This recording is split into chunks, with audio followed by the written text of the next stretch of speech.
Anybody else?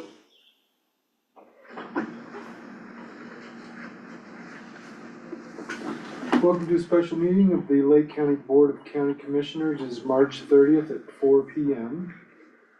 Item number 1 on our agenda is a public hearing regarding Resolution 2026-10, a resolution adopting by reference the 2025 Colorado Wildfire Resiliency Code and associated state wildfire hazard map for application within unincorporated Lake County. That starts with a hearing, and we'll go ahead and read the opening statement for the hearing. The Lake County Board of County Commissioners and Board of Review will now conduct a joint public hearing. This statement I'm reading shall be incorporated into and made part of the record on these proceedings. The Board of County Commissioners and Board of Review have jurisdiction to conduct a joint public hearing on consideration of the Colorado Wildfire Resiliency Code and accompanying state map pursuant to Colorado Revised Statutes 30-28-204. The purpose of this hearing is to consider whether the proposed code should be approved. In considering that matter, the Commission will consider the recommendation of the Advisory Committee, public comment, and the evidence presented today. The procedure to follow in this hearing will be as follows. The county staff will make an initial presentation. 2, after that, any persons either supporting or opposing the code adoption may present evidence. We may limit that public comment to 3 minutes. Supporting and opposing witnesses may be questioned by the boards. Once questioning is concluded, no further questioning is permitted unless granted by the chair. The parties and witnesses are asked not to submit redundant, irrelevant, or cumulative evidence. If someone has already made the point that you wish to make, simply say so. The chair will also require that all comments be made to the board and that there be no dialogue between members of the audience. At the conclusion of the evidentiary portion of this hearing, the chair will entertain a motion to close the evidentiary portion of this hearing, and the Commission will discuss and weigh the evidence. Then there will be a motion to close the discussion phase of the joint public hearing. The board will then approve the resolution with no conditions, or approve the resolution with identified conditions, or deny the resolution. Are there any objections to the jurisdiction of this board or to the form and substance of these proceedings? Hearing none, the county staff will please make its initial presentation.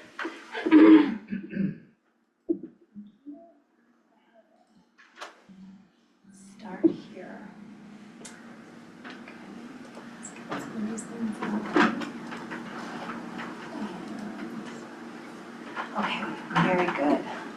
Thank you so much. I am joined today by the advisory committee that has been working together to review the fire codes that address our community's wildland-urban interface.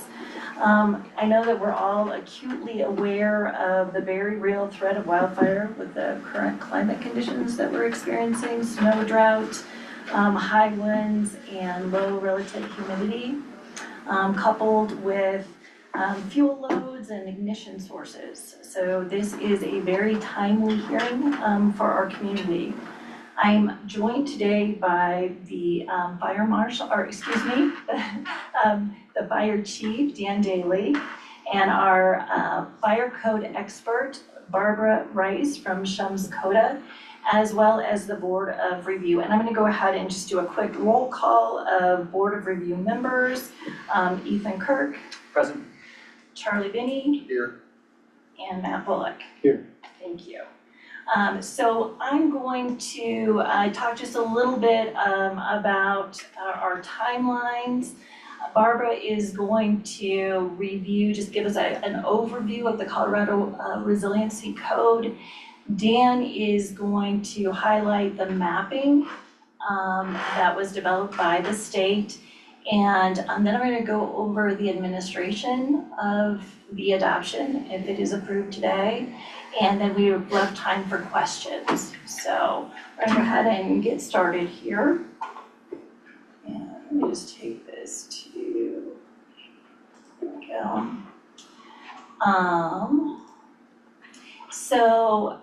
Already recognized everybody that's with us today. And the statutory board that was created for this is the Colorado Wildfire Resiliency Code Board. And they were established to create a state model code. And local governing bodies are required to adopt a code that meets or exceeds the model code. The recommendation from the advisory committee is to adopt the Colorado Resiliency Code. And we are required to adopt this by April 1st, with code enforcement beginning July 1. So I'm gonna go ahead and turn it on over to Barbara, and she'll talk a little bit, give us some background and overview of the state code. Good afternoon. As Ann mentioned, the group with the state worked for a couple of years to adopt a statewide code for consistency and to address the specific fire concerns in the state of Colorado.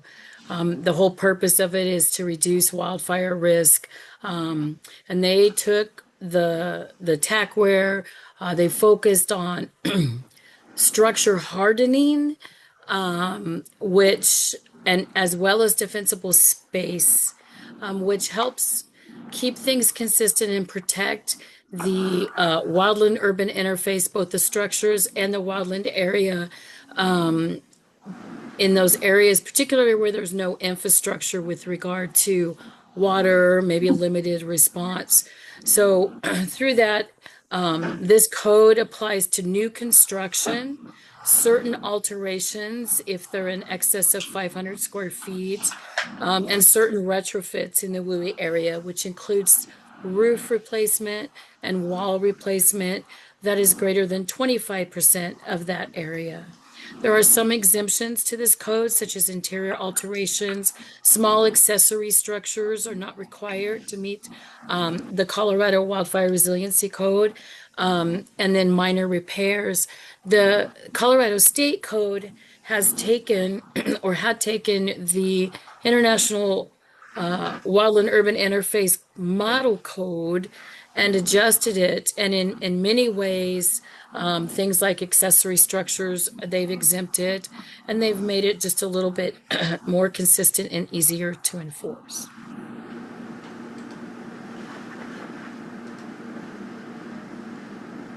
The state went ahead and did official mapping that designated the wildland urban interface areas and the fire hazard or fire intensity classifications throughout the state. And those classifications are break out into low, moderate, and high.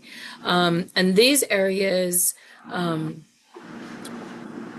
any unmapped areas within the jurisdiction is allowed to classify, in addition to being able to amend the mapping in their area based on weather and topography.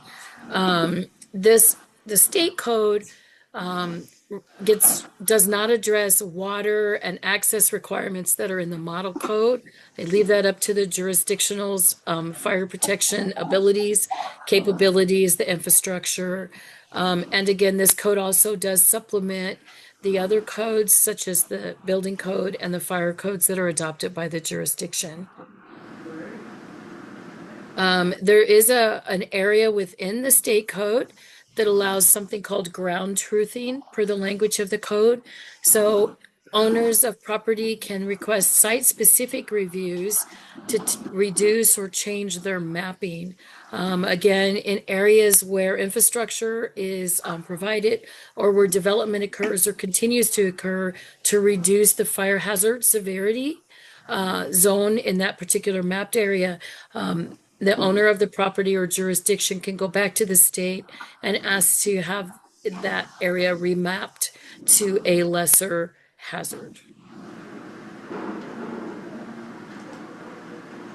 Um, so there is class 1 ignition resistant construction and class 2 ignition resistant construction. Class 1 ignition resistant construction is in the low hazard severity zones. They require class A roofing, non-combustible gutters, and amber resistant vents. Class 2 ignition resistant construction for structure hardening is in the moderate and high hazard zones, which make up the largest part of Lake County. There's non-combustible or ignition resistant exterior walls, Class A roofing, protected eaves and soffits, tempered glass and windows, and then non-combustible or Class AB rated decking, as well as the ember resistant vents. So there's a few additional requirements for the construction for ignition resistance for class 2. They have also identified the structure ignition zones with regard to defensible space.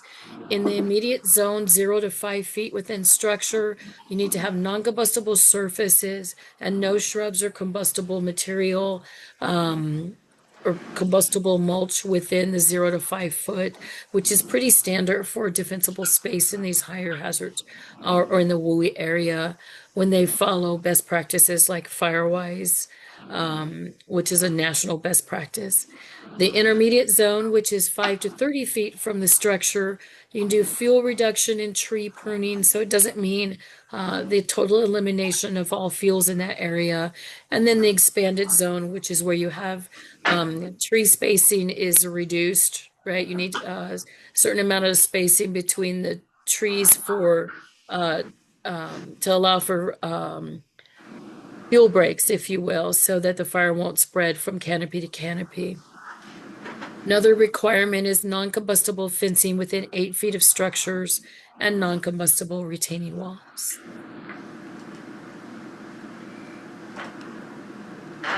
Is there any questions so far about the major code requirements with regard to the structure hardening or ignition resistant construction per the Colorado code?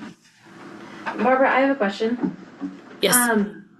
I'm Elsa Tharp, the commissioner.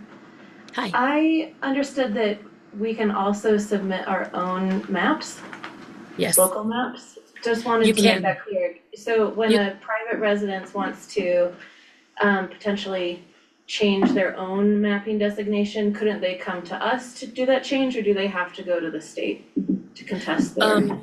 They could go through the ground truthing with the jurisdiction or the state directly. You know, if the jurisdiction is looking to amend their whole mapping area, then they can do it, or the property owner can go through the state directly.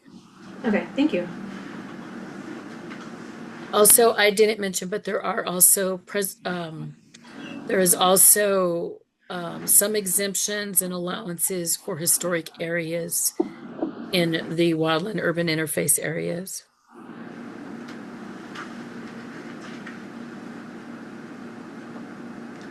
Any other questions? I have one more question, Barbara. I know we're gonna exempt most of the city completely, so that, are we also gonna consider that for the town of Twin Lakes? I don't remember discussing that. They're mapped, I believe, so Dan's gonna go through all the maps. The part of the county that's not mapped right now, or undesignated is West Park.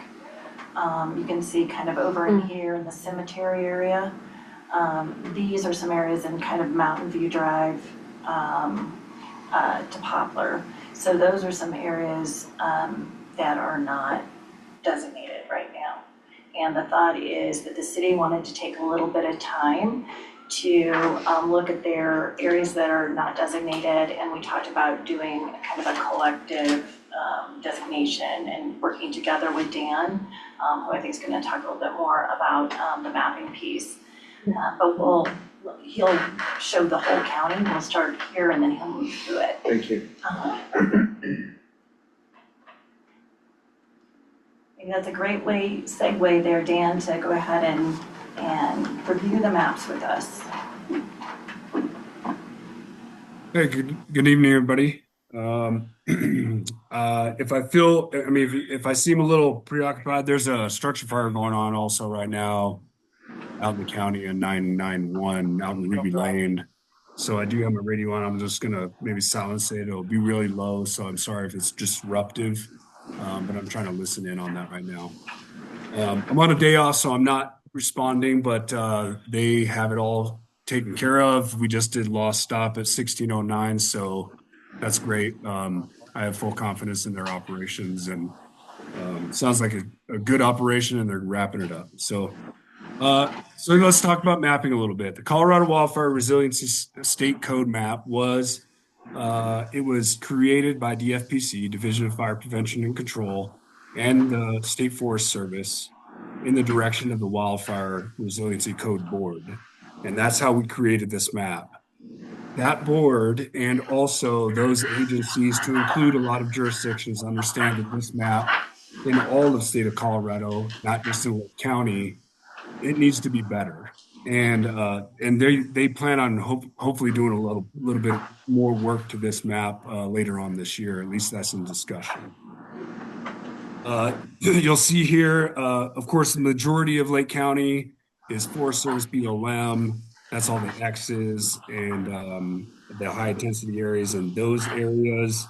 The majority of the private parcels in Lake County fall in moderate or high intensity. Moderate is going to be your orange on this map, and the high intensity or the high level is going to be your red. And of course, we understand that in Lake County because of the forest and just the nature of where we live. That is going to be the classifications for those. The majority of the city is undesignated, as you can see right there in the middle of that map, except for about 5 areas in there. And that's, the historic areas, but also, and I'll be working with Chapin and also the building department, as we discussed also, to see about the changes of what we can do for people in areas where if the landscape has changed or the slope has been taken care of, we can go for those amendments and get with the state or the building department and go through our local jurisdictions like what we just talked about. It was also mentioned that there is low intensity areas in the county, and that's essentially like E Hill and north-south on Highway 82. And then the least amount of county parcels are within the undesignated classifications. I think that's pretty much all I have. It's pretty self-explanatory when it pertains to how they did their mapping. It kind of goes in line with a lot of our Colorado wildfire protection plan as well. And in the areas that we've already designated as high intensity areas of Lake County, so in the moderate sections. Do you have any questions that I can answer about the mapping itself? One more, that just kind of gives you the, you can see where I the. think the majority of the questions have been answered by Barbara and Ann, so thank you for that. Would you like to look at any of these different versions of the map before we move on? Well, can we talk about West Park then? Sure. Only because it's not in the city, so why would we? So I think that we talked about doing a map amendment at this kind of in conjunction with one another, bringing in some information. One of the things that we're feeling is the deadline for adoption, and so we wanted just some time to really kind of do essentially that ground truthing in those areas to kind of determine, there's probably a high probability, it's got adjacency to that moderate, that it would, there's probably not a lot of reason not to consider it within the moderate area. There was some discussion with the Board of Review about going ahead and moving forward with making it all moderate, and I don't know if anybody on the Board of Review want to talk about that a little bit. But at the request of Dan, we had decided that we would wait to do the mapping, together, but I think you all had some thoughts about it too, if you would like to share anything. Personally, I'm a little conflicted with the mapping right now. You know, everything surrounding it is in fact orange. But I think we, rather than just pushing the easy button and making it all orange, I think there should be some discussions because it has real implications for how we will be able to build. One of the biggest that I see is siding choices. You look around town and around the areas, and a large percentage of our siding is wood. And unless you want to spring for fire retardant wood, which is going to be prohibitively expensive in most cases, you're going to have to use different material options for that. So we haven't, as a board, discussed too in depth, one way or another, what we're thinking for classification or recommendation rather. But I think, it's something that I think needs a decent discussion just based on how it will change building in the city or in the county. And then I think we're gonna work jointly with the city. It looks like half of the city annexation is in moderate also, I think that's the real one. yeah. Yeah. It's really, Another thing that Barbara mentioned that I want to gloss over is there are exemptions for historical, so we're entertaining, Chapin is exempting the historical district for obvious reasons, which is a good portion of the city.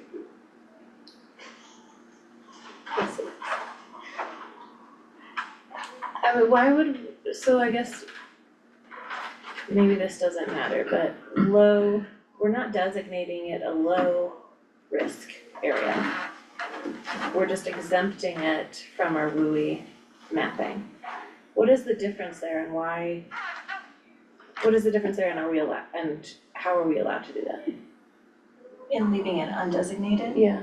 Undesignated doesn't require any hardening or any zone protection. So it doesn't, none of the required standards apply to the undesignated area. And then as Barbara was going through, she differentiated between the low, the moderate, and high have the exact same. Yeah. So as it sits right now, there are no oversight to those areas. So it doesn't really matter whether we were to designate it low or just to not include it? Low would have hardening Oh, it requirements. would, right, okay, yeah. Pretty minimal.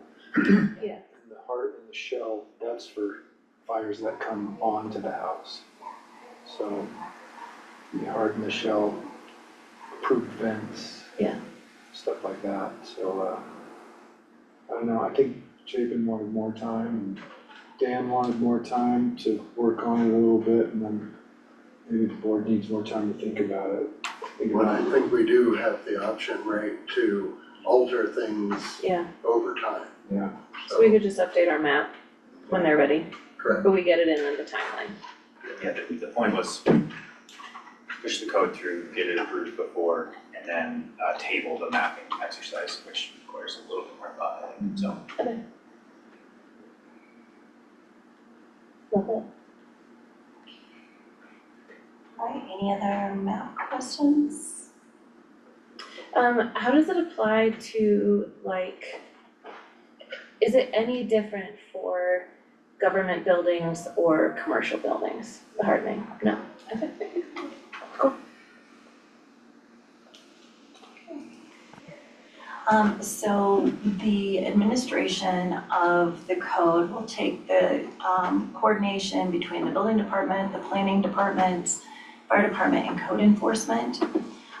So for the structure ignition zones, we'll be looking at doing site plan review. The city and county planning departments will do that just as part of the zoning review. The hardening requirements will be done through the building department, through the plan review and inspection. So we're looking to just absorb that as part of the inspections that we're doing on site and part of plan review. We want to further develop policies like we were just talking about, historic exemptions, map amendments, just creating the process for zone inspections. We anticipate training staff and having this ready for administration from adoption through June 30th, so that we've created all the necessary steps to enforce the code. And educating the public is another priority. So right now we have a front-facing part of the website that we've created its own page, and all the resources that were put into Teams. There's kind of a whole plethora of resources that we're going to have at the ready for the public to be able to get that information quickly and easily, as well as we'll be looking at opportunities to grow awareness through potentially a webinar online, and we're going to get our capacity to potentially hold an open house on it as well. So just working, this is kind of our plan for administering the code if we're approved. And then we just wanted to leave plenty of time to allow questions and for you to be able to then go into public comment. We don't really have a choice. The state is mandating this, basically. Yeah, there's, we at least gotta match the state, and then it's up to us whether to go more stringent, which has real world consequences on builders and homeowners. I mean, on paper, all this sounds like, yeah, why not, it's a no-brainer, but unintended consequences are real. One question I have is I was reading in some of the packet materials about what triggers the need for like meeting the new codes. Like say you're getting a roof replacement.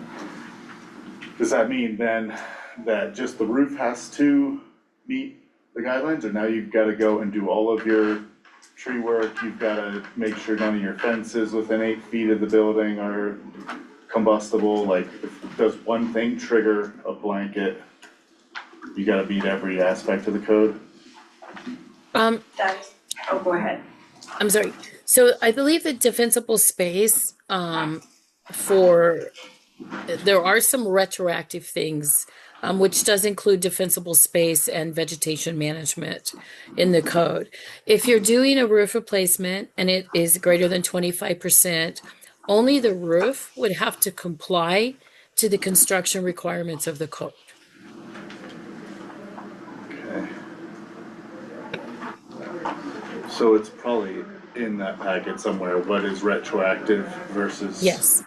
Okay. What is in the code, right? Yes, Okay. and that'll be part of the training for staff, is we will have a checklist created that will help our permit techs know how to advise on those type of things, and we'll have this aligned with our roofing permits to trigger the appropriate requirements. Okay. So that's part of that April 1st through June 30th time period. Could you elaborate a little bit, Barbara, please, on the reasoning? What's the deal with the tempered glass windows? I mean, glass isn't gonna burn, glass is glass, it's so, it doesn't shatter and there's no airflow, or like? So the reason for, and it can be tempered or multi-planes, which, I think the energy code is going to force a lot of that. What happens is it doesn't, so glass does melt at certain temperatures, and can be breached in the fire. So what happens is once that opening, that glass, is open, then the oxygen and the fire is going to move more readily into the house. And keep in mind, it's the same going outside too. So if we had a house fire in the wildland urban interface area, a fire in the house is going to move a little slower before it leaves the building and then potentially ignites the wildland or the vegetative fuels, and then continues to cause the fire to move in that area. Okay, thank you. One last thing that I was wondering is that with how challenging it can be for homeowners in the mountain region to find homeowners insurance if they get dropped, or if they see their premiums rise substantially, does this type of process and the community adopting more stringent wildfire codes ever lead to any type of insurance breaks for homeowners?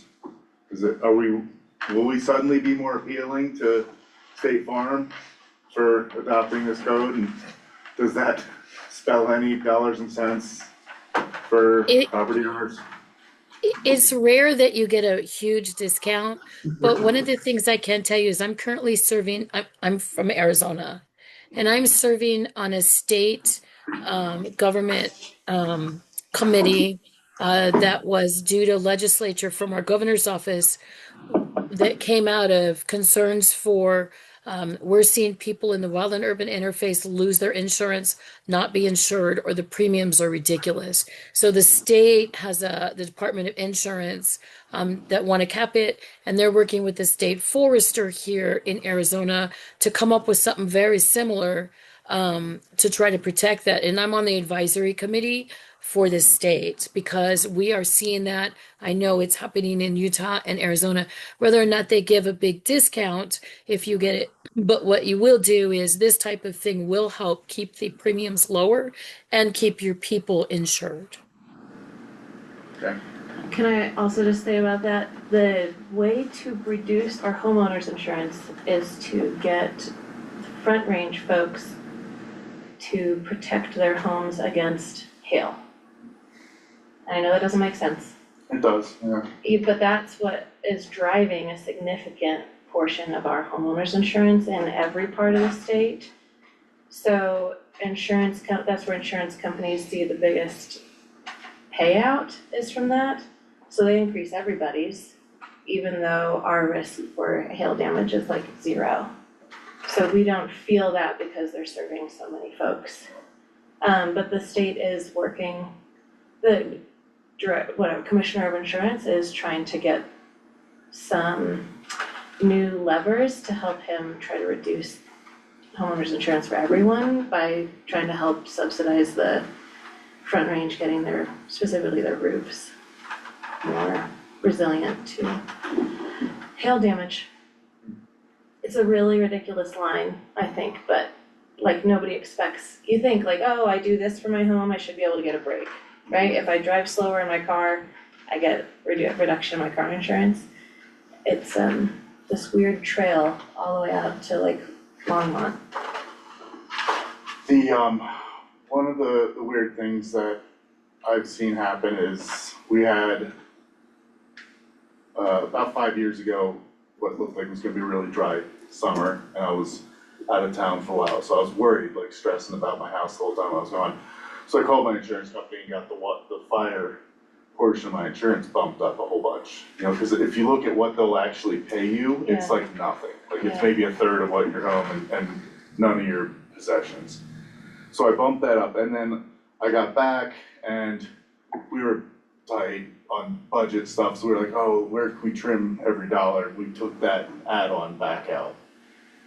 Years later, I was like, you know what, I want that back on there, like, it doesn't feel good not having adequate fire protection, and they were like, no, you can't add this on for where you live. So, I don't know what that has to do, I mean, it's probably indirectly connected to the whole hail situation, but they were like, for where you guys live, adding more fire protection isn't, or it was like, they would do it, but it was like 8 times the cost of what it was before, so. Wow. I will also say that if you all ever hear of somebody who loses their home insurance or can't get home insurance, the Commissioner of Insurance for Colorado has said to specifically call him in his office, and he has never been able to not get someone home insurance. So I think it's a resource that we could all be using more. Okay, that's good information. You know, I just have a question about timeline, so suppose we adopt this today, when does it go in effect? It goes in effect today Today. as of the resolution, yep. So anybody who It has does, a current permit to build a home, I should say that you adopt it today, but it goes in, we don't start enforcing it until July 1. till July 1. Yeah. And so if someone gets their permits in June 15th, are they exempt from this, or Yes. should we all plan on hardening our structures from now on out? Now, very good question, and thanks for clarifying that. You know, we won't start enforcing it both in the city and the county until July 1. So anything permitted after July 1 is subject to these rules On July 1 or, on July 1 or after. Anything permitted before that, and that, is not subject to the code requirements for because hardening. it will add costs. It will. Another reason that we wanna make sure that we've got good messaging on the website, we're getting information, you know, we invited all the contractors to the hearing today, and we'll get information out to them too. So it's, you know, it's good that we are definitely in communication with the industry often, and we'll get that information out so that everyone becomes aware of it. What do penalties look like? I mean, are we, the reality is, I think we're looking at telling everyone they can't have a bush within 5 feet of their house. For new construction, the new Unless it's construction, a resilient bush, there's certain bushes. there's that are certain resilient. species Okay, that you can use. alright. I've got a really resilient. Whoa, forgot we were in a public meeting, sorry. But I mean, like the enforcement aspect and like, we're telling people that, you know, there's some very near and dear foliage people have next to their homes. We're gonna be telling them like, oh, you got a new roof, you gotta cut your bushes down, like, I think what we just heard on the roof doesn't trigger okay, that, okay. doesn't trigger that. Well, is the foliage part of the retroactive guidelines? Oh. Barbara. Go ahead, Barbara. Thank you. I tried to raise my hand, but I'm clapping. I'm so sorry. That worked, I saw it. I just wanted to mention that, you know, there is the 0 to 5 limit, but there's also some allowance for certain types of plants that are very fire resistant in the areas, and you guys may look at amending some of that defensible space to where you utilize those plants because it's either non-combustible, but you could also use fire resistant plants in that area as well. And I think the big concern with retroactively, or my thoughts with retroactively looking at your defensible space, is to allow people timeline, do your assessments, have assessments similar to the Firewise, just to get them there.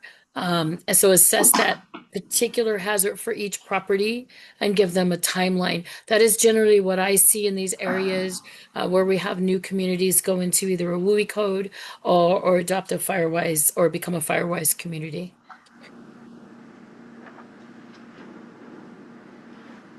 Okay, thank you, Barbara. Thank you. Anything else? Before we move into public comment? If there's anybody here who'd like to make a public comment, please raise your hand, just tell us your name, and I'm gonna limit you to 3 minutes, please. Craig Bull, 315 East 7th Street, Leadville, within the city limits. The question I have is, has the state done an economic impact study on how much this is going to cost per square foot? As an example, is it 25% of the building cost? Is it 10%? Just so that people know when they're building, you know, it's going to add an extra, I don't know, 15% to the building cost, you know? And then the other question I had is, if you're in a red zone, according to the state map, what happens, can an insurance company drop you or increase your premiums quite substantially? And I seem to remember there was something in the code they couldn't, but I can't remember if that's the case or not. Thank you, Kurt. I don't know the answer to the first question. Do you? I have not seen a study. I know we did the impact of the code, the 21 or 24 code, that impact, but we have not, I don't have any reports on the impact of the Colorado Resiliency Code as far as an economic impact. Barbara, do you have any do you have any knowledge of that? No, when I was following this process of the group of the council, if you will, they didn't publish anything with regard to economic impact at all. So I'm not really sure that they did an evaluation of that or made that a priority. I just don't know the answer to that. There's nothing in all of their work and their drafts or even their extra ordinance or document that indicate that that's something that is put into place or was considered. It's definitely gonna raise it. You add it all up, it's gonna raise. I was just looking at they're treating cedar with some fireproof. I think it's gonna add, it adds $1 a linear foot, so roughly $2 or $3 a square foot. But it must be like a treated lumber which is infused with copper and formaldehyde and stuff like that, so we got that time for too. What about the second question, Barbara, can you help us with that, which is, when we implement this map and it shows red, is our insurance company's gonna look at that and say, oh, good, look at that, we can raise everybody's premiums? Well, the insurance companies can, unless there's some sort of state legislation that's going to block it. But again, in the areas where the code is adopted, a lot of times they will look at the red um, and just want to make sure that the property is assessed. And an example of that is I know of a friend who had a property here. They were dropped and they went back and demonstrated the construction they had, their defensible space, their access, their the operations capability for wildland firefighting and water, and then the insurance company put them back on and did not raise their rates. So it's always an option, but again, if you have a house that has good defensible space and good access, then it is likely that if they do decide to drop you, you can appeal that and get that back. So it may be the case that some retrofitting might be in everybody's best interest, or they're just gonna force us into it. Is beneficial, yeah. And to be fair, some properties may already have certain amounts of ignition resistant construction, or you have the multi-pane glass already. Maybe there's a class A roof already. So those are things that they can present to the insurance company. Okay. Thank you, Craig. Anybody else have any public comments they'd like to share or ask? Okay.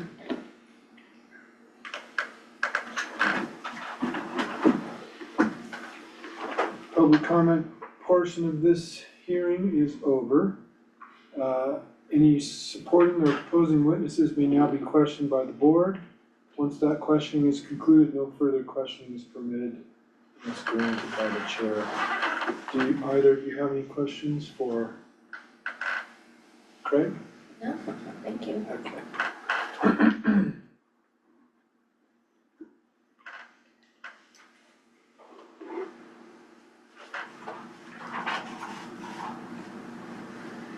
So that concludes the evidentiary portion of this hearing. The chair will entertain a motion to close the evidentiary portion of this hearing, and the commission will then discuss and weigh the evidence. Then there will be a motion to close the discussion phase of the joint public hearing. Can I get a motion? Can I entertain a motion to close the evidentiary portion of this meeting? I'll move to close the evidentiary portion. I will second that. To a vote? Aye. Alright. Aye. Evidentiary portion of this meeting, of this hearing is closed.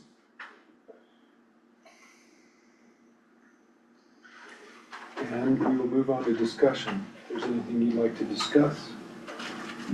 Does that include also the Board of Review or just the commission? So the commission involves all of us. Any discussion from Board of Review or from county commissioners? I think the only thing I'll add is, back to one of your initial questions regarding, the ground truthing, it includes, so like, I would imagine if somebody has a property and they wanna ground truth it to change the mapping, it includes the property, but it also includes 300 feet from the property. So, I think that's an important piece of information for people who are trying to go through the ground truthing process. It's not just what you control, it's also the periphery of that. So it would be including other people's properties, not just the structure, but your land outside of your land boundary. Okay. Interesting. It's quite a process.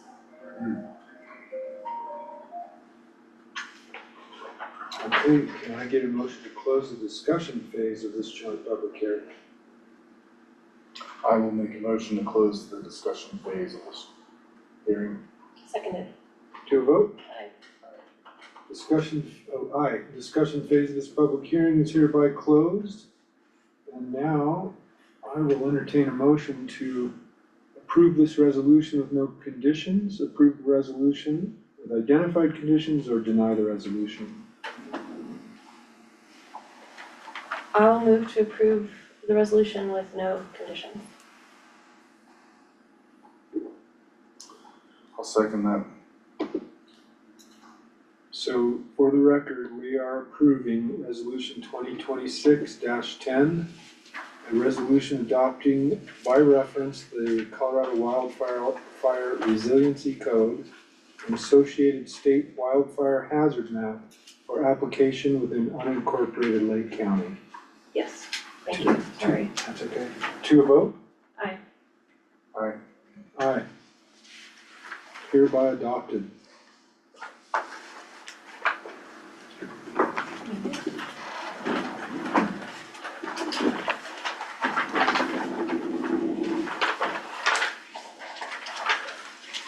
Good job, Matt. Yeah.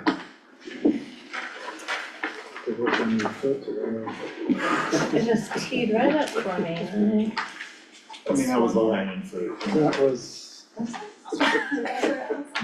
You know, I'm 15 months in. Thanks, See you guys. guys, thanks. See ya. Hey, Craig, incidentally, we're discussing at the board review, we're discussing sprinkler systems. Our next meeting's Wednesday. You may, I think I'm good, it's Wednesday at 4 o'clock, isn't that right? See you, Richie. I actually did some research because I was at last time and Chief Daly mentioned something. Yeah. I've done some research on. Come on in and talk to us on. I don't know if I can talk because I'm just a public, We'll let you know when you can talk. talk that, yeah. Cool. Thank you. Okay.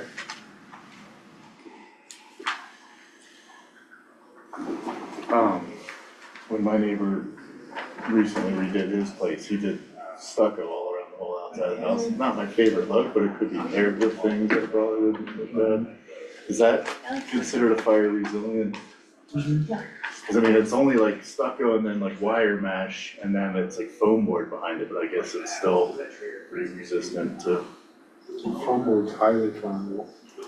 That's what I would think, but if it's got that I don't know layer. if it's conventional, only conventional, or if it's the synthetic stucco, but I know stucco is certainly, and I don't know if it has to be conventional or the chicken wire, or if the synthetic is also, Yeah, but. there's some language in there. Shall we move on? Item number 3, discussion and consideration of resolution 2026-11. A resolution to rezone the property known as Timber Ranch subdivision, tract B, from urban residential to Timber Ranch planned unit development, led by Ann Snyder, Director of Planning and Zoning. Thank you. So this is the resolution to rezone from urban residential tract B of the Timber Ranch subdivision into planned unit development. And you did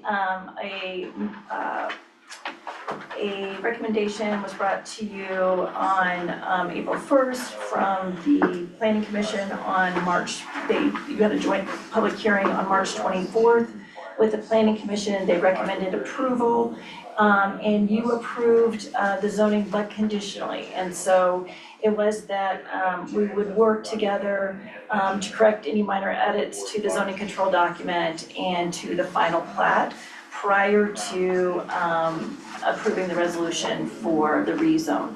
So the type of edits that we made to the zoning control doc where we added standard accessory uses, we added direction on amendments that was missing, like how do you make amendments to your zoning control doc. It gave the county enforcement of the zoning, so it gave us the ability to enforce it. And we added the approved roadway standards. So there were several different ways, distances between driveways, the standard roadway design for Timber Ranch, these were all approved, but they became roadway standards that are within the zoning itself. So minor edits that we did just to clean up the document, and we worked with the county attorney as well to cure anything that was outstanding on that. So we were bringing the resolution today just for the rezoning of the property from urban residential into planned unit development. Thank you. Incidentally, Dan and Barbara, thanks for being here. I'm not sure you want to hang around for the rest of this, but Barbara, we appreciate your input at the board review as well, and Dan. Yeah. Yes, thank you both so much. Thank you, everybody. Have a good Go evening. enjoy the day off, Dan. Thank you. Sorry about that. Yeah, that's what I was. No, good, good. Good call. I've got any updates for the visit. I don't have any questions or discussion. Nor do I. So I will make a motion to pass resolution 2026-11, a resolution to rezone the property known as Timber Ranch subdivision, tract D, from urban residential to Timber Ranch planned unit development. Seconded. To a vote? Aye. Aye. Resolution 2026-11 passes. Thank you, Ann. Thanks for the hard work on that. Item number 4, discussion and consideration of file 25-39 Timber Ranch Planned Unit Development, PUD, subdivision final plat, again, led by Ann Snyder. Thank you.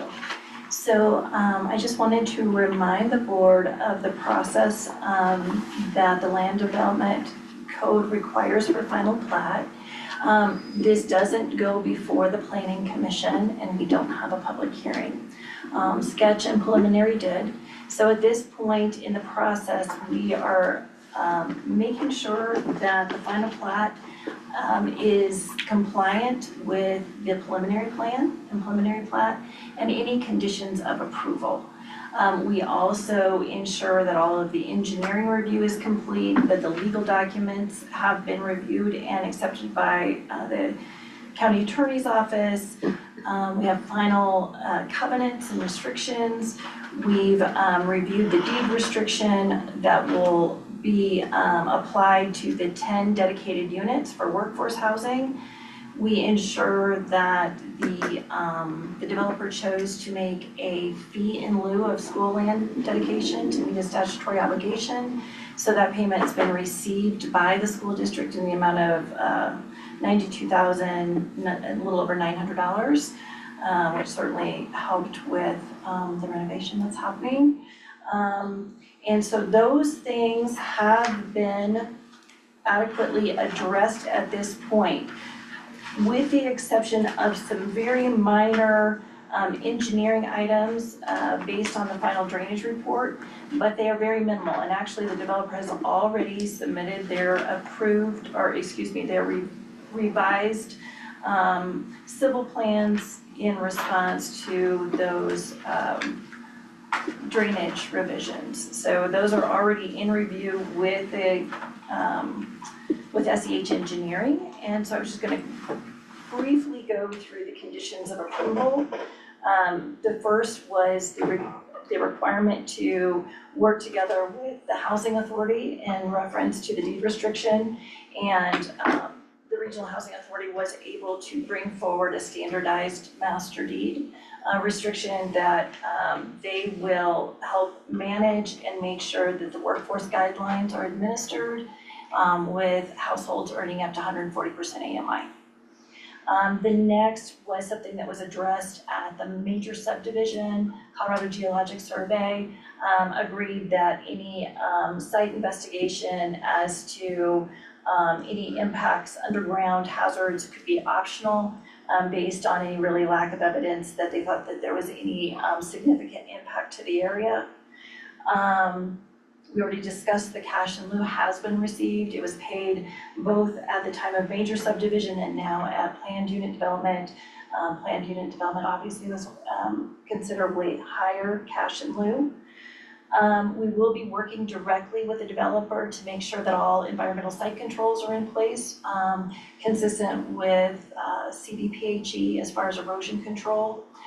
So silt fences, straw wattles, things like that. So we'll make sure that all of those are in place as construction occurs. We'll do those inspection. The county engineer's list from the preliminary plans have been addressed, and we only have those final drainage items that are in review right now. The applicant or the developer incorporated into their covenants best practices that were given to them by the Colorado Parks and Wildlife as far as wildlife habitat and ensuring that they have best practices by the residents.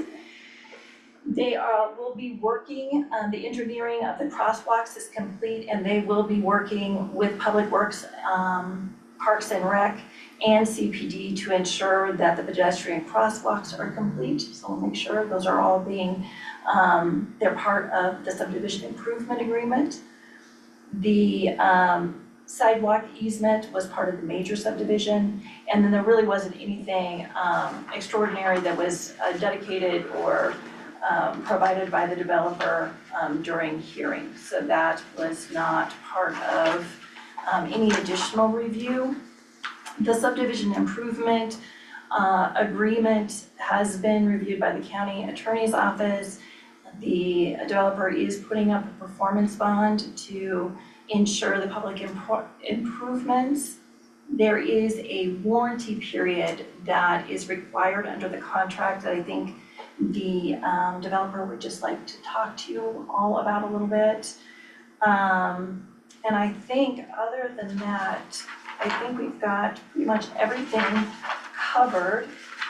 And we are recommending conditional approval based on the things that are needed in order to record the final plat. So those are listed in the staff report, but that's just the final construction documents. When those drainage swells are properly placed on the and the pond sizing and things are properly done on the construction documents, and those are ready for signature. We have received the signed SIA by the developer and ready for signature by the board, that we have the form of the financial surety to secure the performance guarantee. We get the notarized zoning control document, and then just the final CC&Rs. Those are all just the things that are required to be recorded with the final plat. So those are why they're basis of conditions of approval. I'm happy to answer any questions that you may have. Nick is with us, and I know that he might like to. On the subdivision improvement agreement, I can kind of tee up that issue a little bit since I was the one that kind of initiated it. So your prior SIAs only had a 1-year warranty period, which I thought was incredibly low. So I changed quite a few things in the SI. That was one. Sort of restructuring the security was another. And I suggested going to a 3-year warranty period. You probably have a better sense of that as a contractor than anybody in terms of the warranty and public improvements. Nick wanted to go to 2. I agreed to just let you guys decide. You know, I did note that a lot of counties use 2, some use 3. I wasn't able to find any that used 1. So to be clear, this warranties any public improvements, sidewalks, sewer lines, electric lines, the streets, any streets. Yeah, so 1 year after they're accepted by the county, or, you know, if it's sanitation or something, it would need to be accepted by them. Well, and the SIA comes in front of us still, right? Like we will SIA still is in have front a, of you right now. oh, it's right now, Yeah. okay. Yeah, great. We're not approving that separately. This No. is all part of the Yeah. whole thing, okay. Nick, would you like to weigh in on that since that affects your project? Yeah, hey guys, thanks for the time. This isn't really a die on the hill type of term for me.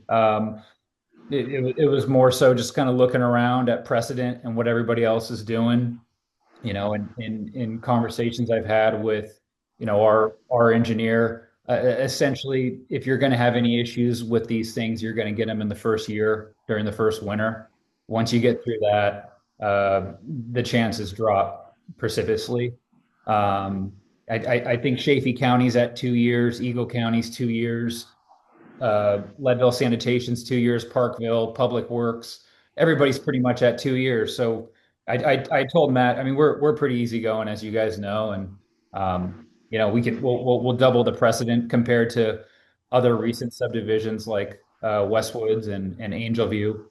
But I just thought, 3 years was a little strong. We hope to be transitioning into phase two at that point in time. And if the market stays where it's at, we'll need every dollar we can get to keep everything moving along. I didn't get a chance earlier to comment on the new wildfire standards, but I'll throw that in right now, just a quick anecdote.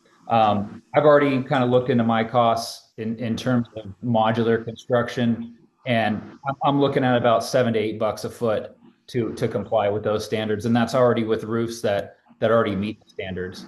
So that's just strictly the tempered glass and switching to hardy siding rather than LP, soffits, venting, all that stuff. So, but anyway, yeah, happy. I wanted to make myself available, answer any other questions you guys have about Timber Ranch. We're looking forward to getting underway here next month. We've got a few more hurdles to get over, but everything's tracking pretty well. Great, Nick, we wish you luck with your project. We could have used that warranty on at least one project I know of that had a big old dip in the sewer line. And it's been an ongoing issue for years and years. I think it was one of Jack's projects. Is that your project? We never even attached to a sewer. Oh, okay, it wasn't you. Could have been us. Just, The only, I see both sides of the 2 or 3 year aspect there, like you said, we could use the better one on existing things. I also, with regards to how wildly fluctuating our seasons have been with, with regards to what he said about you're gonna know in the first year if something's gonna work out or not, and if it's gonna fail during the winter time. Well, our winters are so different anymore. One season's gonna be piled up snow over your head. The next one's not gonna have the snow, but it will have the cold, and then the other one's gonna feel like mud season or summer all winter long, like we just had. So, but at the same time, how many more things are we gonna keep piling on to new home building to make it just completely unaffordable for, I'd be okay either going with that 2 year or splitting the difference and doing a 30-month just for the sake of argument, I don't know if that's even an option, but. 2 years gives us 2 winters to get through, and is it right that there's a monetary value attached to that bond? So after the 2 years, he would get the bond money back and be able to put that into his next project, is that right? There is a warranty that we hold Yeah. during that time. Yeah, but percentages of security gets hold during the warranty period. I can't remember if it's 10 or 25%. Elsa? I don't care. Okay. 2 is fine. I like the recommendation of our county attorney at 2 years, or not the Recommended recommendation, the He said recommended 3. 3. But again, I think 2 is a good compromise. If that's what the neighboring counties are doing as well. It gets us through 2 winters, Three's onerous.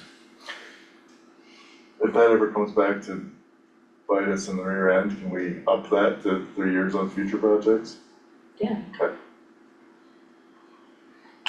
And if that's all right with you, Nick, you know, we don't wanna, I Yeah, know you got a lot of hurdles, we don't wanna put any more in front of you. I appreciate it, guys. Thank you. Matt, do I have to read all of the conditions when I make a motion for conditional approval? Yeah, I think we should probably get them in the record somehow, because I'm not sure.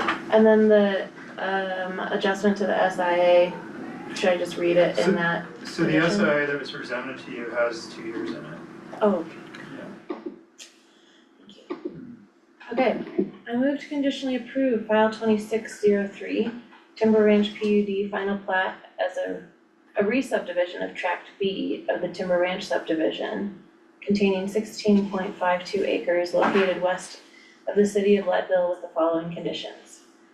A, prior to the recordation of the Timber Ranch PUD final plat, the following items shall be provided in conjunction with the Mylar certified by the owner and lender. 1, the final public improvement drawings contained a signature block for the board consistent with SEH and CPD review. 2, the subdivision improvement agreement, SIA, as reviewed by the county attorney and approved by the board of the developer. 3, the form of the final surety to secure the performance guarantee pursuant to the Timber Ranch SIA for Phase 1 public improvements. 4, the notarized zoning control document as approved by the board and reviewed by CPD. 5, the Timber Ranch PUD covenants, controls, and restrictions, or CCRs. And further find as conditioned, section 3.15.59 approval criteria has been met. Wow, I will second that. To a vote? Aye. Aye. Okay.